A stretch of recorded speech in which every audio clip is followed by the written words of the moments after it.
শুধু প্রথমত পবিত্র রমজান মাস, আমি যারা ইসলাম ধর্মের যারা সারাদিন উপোস করে যারা করছেন এবং কালকে ওদের জুম্মাবার, আমি অগ্রিম শুভেচ্ছা জানাই। বা ইমরান মাস 1 মাস চলবে ওদের, রমজান মাসটা পবিত্র মাস, 1 মাস তারা সারাদিন উপোস থেকে সন্ধ্যাবেলা খান, খুব সুন্দর নিয়ম। ঠিক সাথে সাথে আমাদেরও কালকে হচ্ছে হোলি উৎসব। এই মুহূর্তে হোলি হবে কালকে, সবাই রং খেলবে, দোলের উৎসব, আনন্দের উৎসব। আমাদের মনে যেন রঙটা সারা বছর 365 দিন আনন্দের রঙটা লেগে থাকে, এটা আমি চাই প্রত্যেকে সেইভাবে করব। আর যে কথা বললেন হিন্দু হিন্দু বলে কোনো কথা নয়। আপনাকে একটা কথা বলে দিই, দোল আমরা সকলে মিলে খেলে, অনেক মুসলিমরা যেটা আমাদের সঙ্গে বসে আবির খেলে। আবার এমন লোকের নাম বলে দেবো যে সোশ্যাল কাজ করে, হিন্দু ছেলে, সে রোজার উপোস থাকে।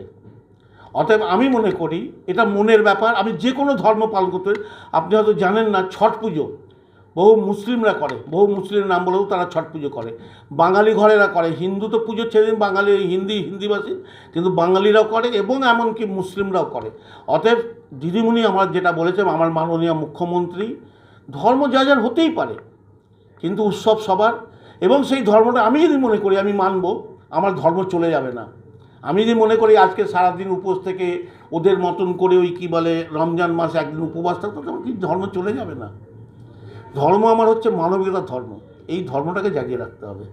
অতএব আমরা সকলে মিলে কালকে আনন্দ উৎসব করব। রমজান মাস, কালকে জুম্মার না, বিশেষ করে আমাদের যারা আমরা আছি তাদের প্রত্যেকে সতর্ক থাকতে হবে।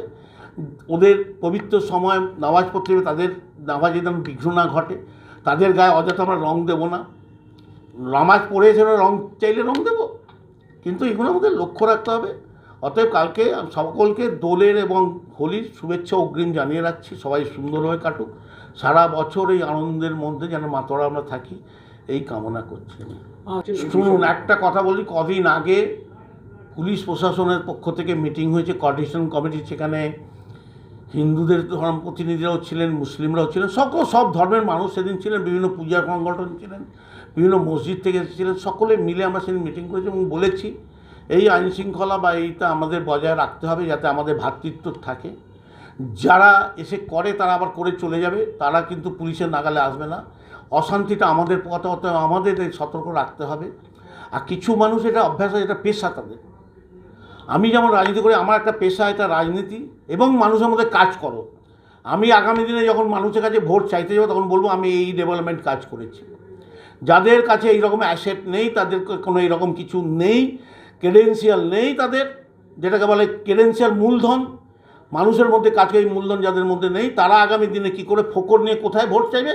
বলবো ও হিন্দু, ও মুসলমান, ও খ্রিস্টান, ওই জৈন, এই নিয়ে ভোট হবে, ভাগাভাগি করে ভোট চাইবে। এতে বেশি দিন চলতে পারে না।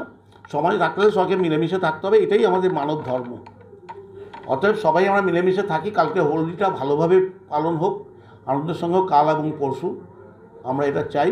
গতকাল মাননীয় মুখ্যমন্ত্রী বিভিন্ন ধর্মের মানুষকে ডেকেছিলেন, বিভিন্ন সম্প্রদায়ের মানুষকে ডেকেছিলেন, বিভিন্ন ভাষাভাষী মানুষকে, প্রত্যেকে মিলেমিশে সবাই বলেছে না, এইরকম মুখ্যমন্ত্রী আমরা আর কোনোদিন দেখিনি, যে সবাইকে নিয়ে চলার চেষ্টা করেন এবং সব জায়গায় তিনি ইন্টারফেয়ার করেন, সব জায়গায় ঢুকে পড়েন সাধারণ মানুষের মতন। তিনি মনে করেন এটা পুরো পশ্চিমবাংলা তার অভিভাবকত্বে চলুক, তার তিনি লিডার, সবাই যেন তার সন্তান সম, অর্থাৎ সবাইকে নিয়ে চলতে হবে, এই বার্তা কালকে দিয়েছেন। জানি না কে কী জল্পনা করছে, জল্পনা করলে করতে পারে, তার চিন্তাধারা, তার মানসিকতা, কিন্তু আমি মনে করি দিদি যা করেছে ঠিক করেছে, এইরকমই করা উচিত। আমি কারো থেকে পৃথক নই, কারো থেকে আলাদা নই, সবাই আমার ভাই, সবাই আমার বন্ধু, সবাই মিলেমিশে আনন্দ করবে, এটাই তো আমাদের কালচার। অর্থাৎ সেখানে দিদি যা করেছে ঠিক করেছে, কেউ ভুল করছে, কী ভাবলো তার থেকে কিছু যায় আসে না।